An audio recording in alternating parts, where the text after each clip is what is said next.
These submachine guns fueled the fight across every World War II front, from European trenches to Pacific jungles.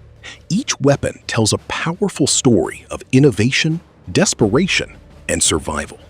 Before the massive global conflict began, the earliest submachine guns defined close-quarters trench combat. Starting our timeline, the Italian OVP 1918 set the baseline. Converted from a twin-barrel aircraft gun, it featured a top-mounted magazine and a specialized sliding sleeve to cock the weapon.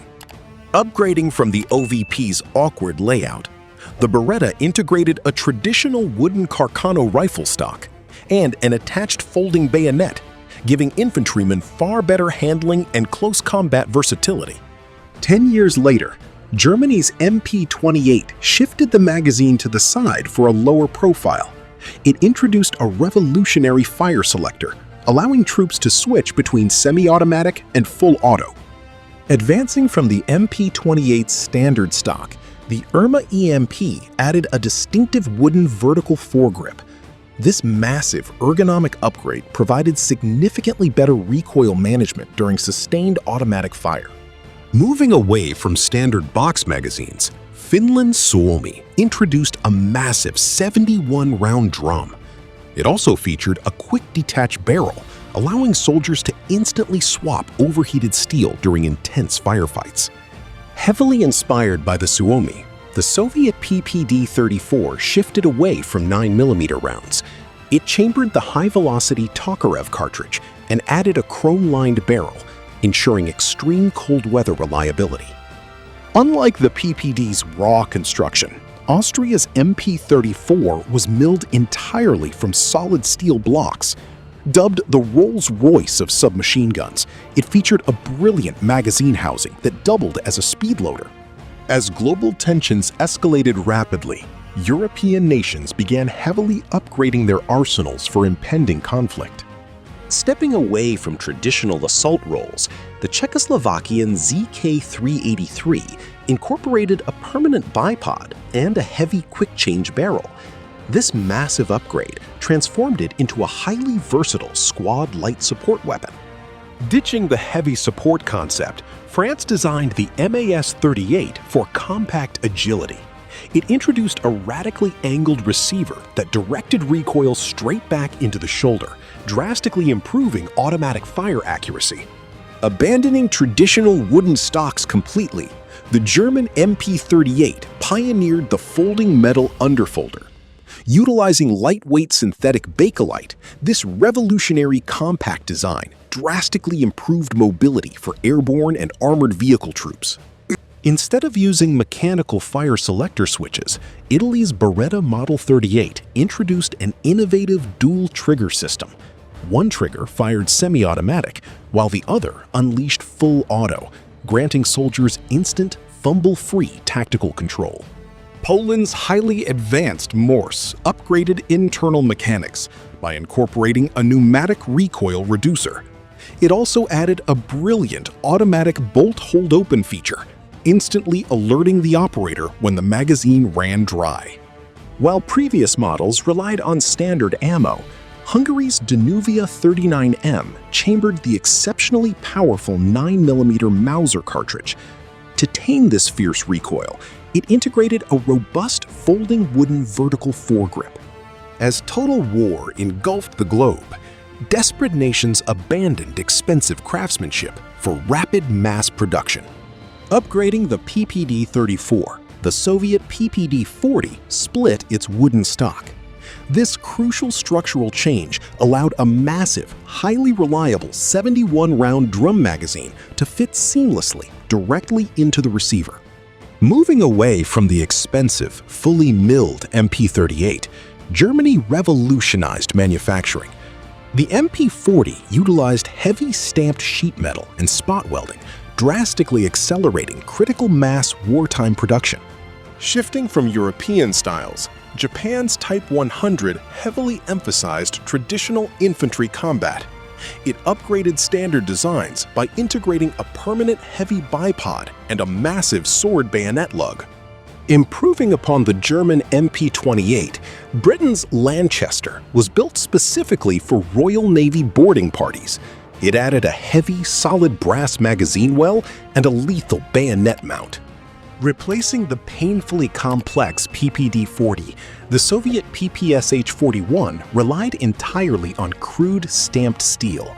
It integrated a clever slanted muzzle brake to perfectly stabilize its devastating 900-round fire rate. Dropping all expensive wood and heavy brass, Britain designed the ultra-cheap Sten. It introduced a brilliant rotating magazine housing, allowing soldiers to seal out trench dirt during transport. Unlike the crude open-bolt European weapons, America's rising M50 utilized a highly complex closed-bolt mechanism. This significant internal upgrade provided the early Marines with unmatched first-shot tactical accuracy. By mid-war, global battlefields demanded specialized weapons adapted for severe climates and resistance fighters. Moving away from the Rising's painfully complex closed bolt, Romania's Orita reverted to a highly reliable open-bolt system. However, it completely rejected crude stamping, featuring beautifully milled steel and elegant woodwork. Ditching the traditional bottom-feeding magazine of the Arisaka, Australia's Owen gun introduced a unique top-mounted layout. This brilliant gravity-assisted upgrade ensured mud instantly fell out during brutal Pacific jungle combat. Unlike the bulky, top-heavy Owen, America overhauled its classic gangster weapon into the streamlined Thompson M1A1. They stripped away the expensive cooling fins and muzzle compensator, aggressively simplifying mass wartime production. Stepping down from the Thompson's heavy .45 caliber, the American United Defense M42 chambered standard 9mm. It introduced a highly unique dual magazine system, allowing resistance fighters exceptionally fast combat reloads. Abandoning the rigid wooden stock of the M42, Australia's Austin ingeniously fused the cheap British Sten tube with a German-style folding metal stock, adding die-cast aluminum grips for better ergonomics. Completely rejecting the complex die-cast parts of the Austin, the Soviet PPS-42 was born from pure desperation. It utilized ultra-thin stamped steel and a basic top-folding stock for rapid assembly. Rapidly upgrading the PPS-42 prototype, the refined PPS-43 shortened the barrel and stock for tight urban warfare. It brilliantly integrated the ejector directly into the recoil spring guide rod, maximizing efficiency.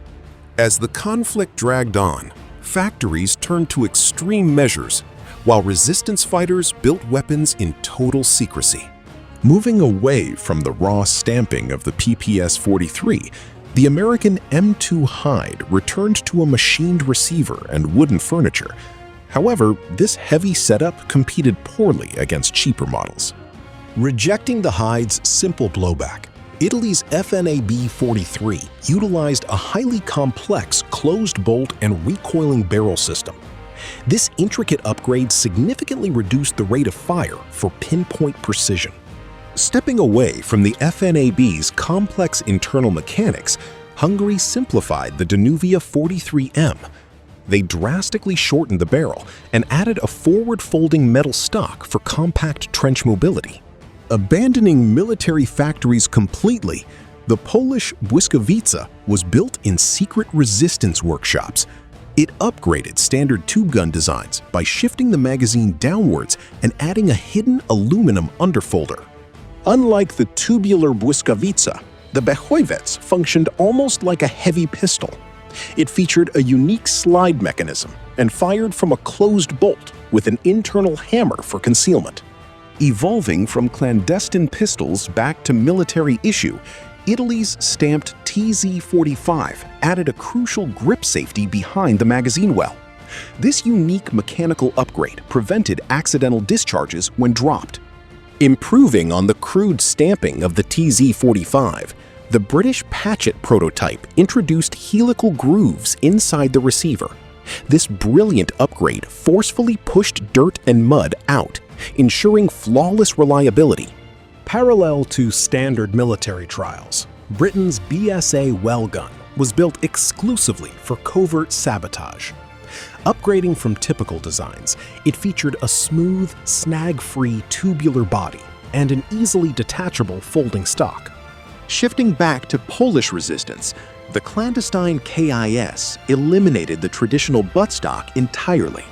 It uniquely integrated the barrel, receiver, and grip into a single crude tubular unit, maximizing concealment for partisan strikes. Meanwhile, Japan desperately tried to replace their complex infantry weapons. The experimental Type II stripped away heavy wood, utilizing an innovative internal pneumatic buffer system in the stock to manage its fire rate. Finally, a collapsing Germany abandoned all quality control for the MP3008. A desperate, crude copy of the British Sten, it shifted the magazine vertically and utilized fixed wooden stocks for final defense.